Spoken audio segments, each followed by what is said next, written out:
Nggak usah pakai takwil. Kita terima apa adanya. Itu dalam bab akidah. Tapi dalam bab fikih tidak. Semua sepakat ada namanya takwil.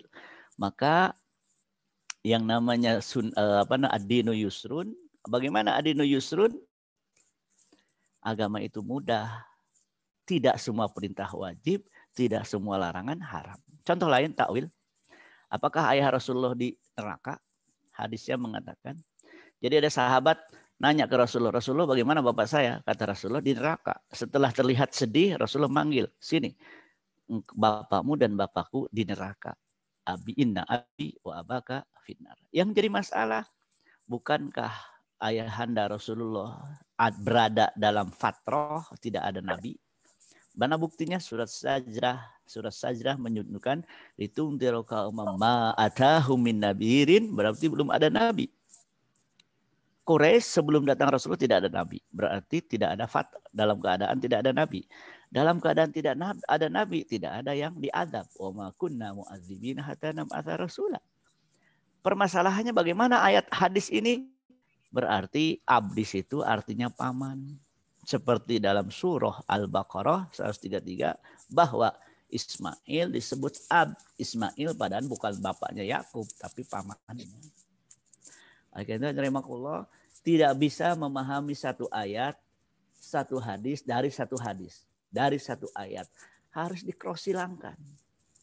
Maka yang mengatakan misalkan antum a'lamu bi umuri dunyakum, berarti ada sekuler dalam Islam. Itu satu hadis. Coba dikrossilangkan dengan hadis lain.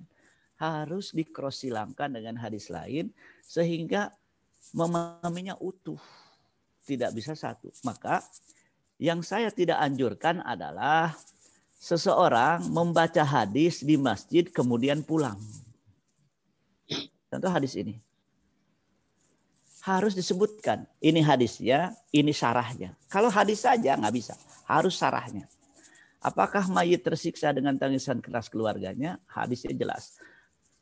Al-mayyitu yu'adzabu bibuka'il hayyi alaih. Mayit diazab karena tangisan yang hidup menangisinya. Bukankah dalam Al-Quran disebutkan wala taziru waziratu ukhra? Apa dosa yang meninggal? Dia diazab gara-gara yang dilakukan orang lain.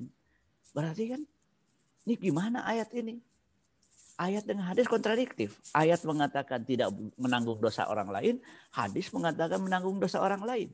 Bagaimana menggabungkannya? Kata Sayyidah Aisyah, kalau ada orang sebelum meninggal wasiat nanti kalau saya meninggal tolong nangis dengan keras. Supaya menunjukkan bahwa kehormatan saya karena kalian menangis.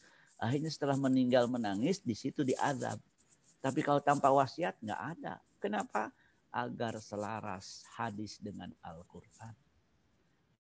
Itu tidak bisa memunculkan sebuah makna tanpa melihat ayat lain, tanpa melihat hadis lain. Jadi memahami itu harus sempurna dari seluruh ayat yang berbisa dalam masalah yang sama dari seluruh hadis yang ada.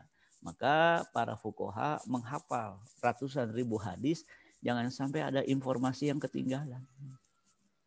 Jangan sampai ada informasi yang ketinggalan. Terakhir, ini yang menarik karena sekarang kita ini lagi senang pada nanam kan. Apa hukum bercocok tanam? Lihat hadis ini. Seseorang melihat alat pertanian di rumah seseorang, seorang sahabat. Kemudian yang melihat berkata, aku mendengar Nabi SAW bersabda, barang seperti ini tidak masuk ke rumah suatu kaum kecuali Allah akan memberikan kehinaan padanya. Jadi kalau kita dalam hadis ini, kalau mempunyai barang, alat-alat pertanian di rumah, maka Allah timpakan kehinaan. Haram, dilaknat, hina rumah kalau ada alat-alat pertanian. Sahih Bukhari. Terus bagaimana dengan ayat hadis ini? Seorang muslim kalau bertanam, berbuah, dimakan hewan, dimakan dicuri, atau dimanfaat siapapun, semuanya dapat pahala. Loh, kata hadis pertama nggak boleh, hadis kedua dibolehkan. Bagaimana menselaraskan antara dua hadis ini? Disebut nanti at-ta'arud, nanti ada at-ta'wil. Maknanya adalah larangan menanam dalam keadaan diminta untuk berjihad. Kalau dalam keadaan tidak diminta berjihad, tidak apa-apa untuk menanam. Saya kayak ini sekedar sharing makna takwil, mungkin pindah dari satu makna ke makna lain karena memahami tidak bisa dari satu hadis. Sekali lagi, hanya satu hadis, nggak peduli dengan hadis lain. Juga mereka yang berhaluan pas kadang-kadang tidak mengkrosilangkan satu hadis diambil selesai. Contoh paling gamblang adalah kullu bid'atin dhalalah, satu hadis, tapi dari 20 hadis banyak bid'ah yang tidak dhalalah. Wallahu a'lam bishawab. Ustaz Taufik, Mangga. saya jadi ingat tuh waktu saya dulu kecil-kecil tinggal di asrama tentara dulu tuh. Jadi tetangga kami ada yang Kristen terus meninggal gitu ya. Itu jasadnya itu ditarik-tarik itunya, bajunya, jasnya ditarik-tarik, karena rambutnya ditarik-tarik, teriak-teriak, nangis gitu. Nah itu untuk apa? Menunjukkan kemuliaan itu. Memang budaya jahiliyah dulu gitu, Ustaz. Iya, jadi saya ingat itu. Oh iya, dulu tetangga saya begitu kalau meninggal yang Kristen itu. Dan itu nangisnya lama gitu. Lama gitu. 6. Iya. Saya ingat aja tadi. Ya, barakallahu fikum. Mangga kalau ada yang ditanyakan. Sat, boleh tanya, Sat? Mangga. Itu ya, ini yang kita tunggu-tunggu nih Pak Budi ini. Dirasani sama Buya ya sudahlah.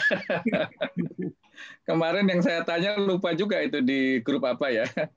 Tapi tadi Ustaz, di antara kita memadukan ayat-ayat yang atau hadis yang bertentangan ya, ta'arud itu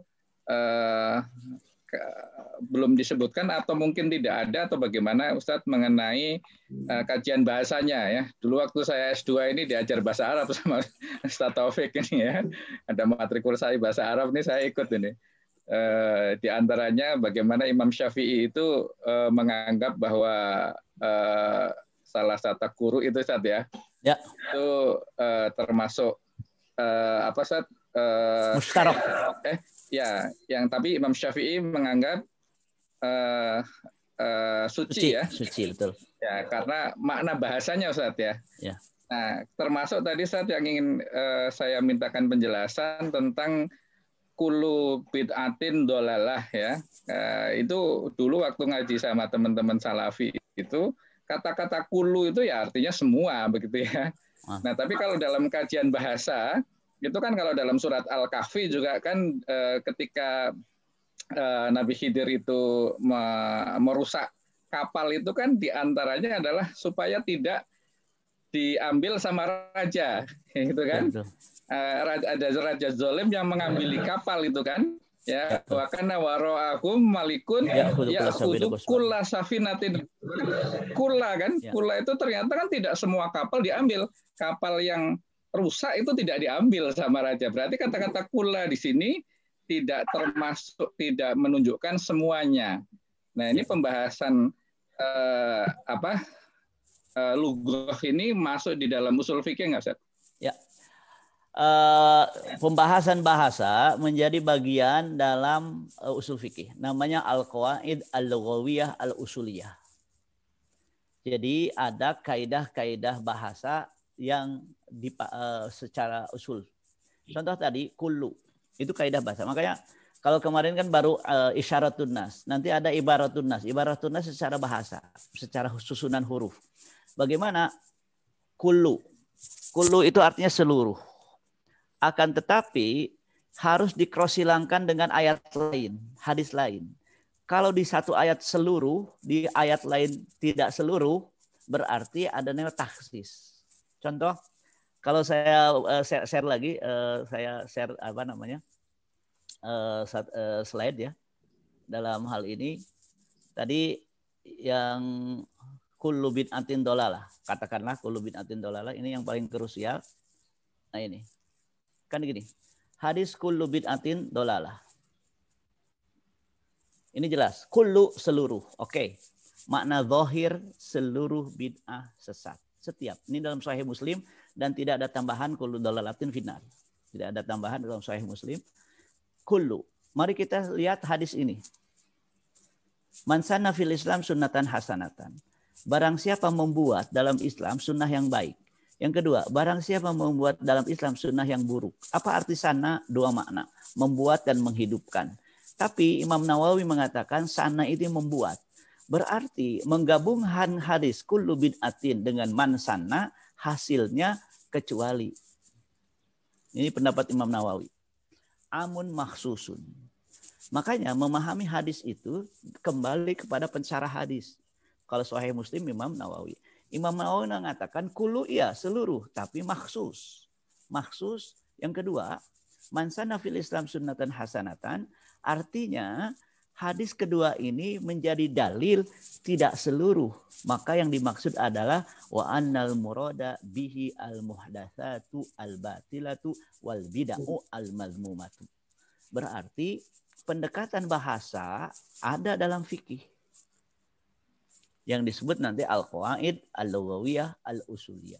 Bahkan kesimpulannya hampir seluruh kullu itu ada kecuali. Contoh, ahallallahul bai'a. Allah menghalalkan seluruh jual beli. Tapi dalam hadis ada jual beli yang haram. Berarti taksis. Ahallallahu harrama al-bai'. Alif lam di sini seluruh. Mengharamkan seluruh riba. Tapi ada riba yang dibolehkan. Di antaranya al-aroya. Tidak seluruh bermakna seluruh. Pasti ada kecuali. Maka ketika mengatakan seluruh bid'ah sesat, saya sudah merasa ini pasti salah. Nah, permasalahan lagi, mana yang pendapat Rasul? Ini juga masalah. Pendapat Rasul itu dari seluruh hadis, bukan dari satu hadis. Maka kalau kan ini kan pendapat Rasul dari satu hadis seluruh hadis, nggak bisa satu hadis. Ya. Jadi banyak teori yang saya lihat ada kesalahan dalam masalah teori. Contoh teori yang jadi salah adalah tidak sunnah bid'ah. Tidak ada teori tidak sunnah bid'ah. Sunnah kita perjuangkan iya, tapi tidak sunnah bid'ah salah. Gitu. Ya contohnya tidak sunnah bid'ah adalah menikah satu. Tidak sunnah kan, tapi tidak bid'ah.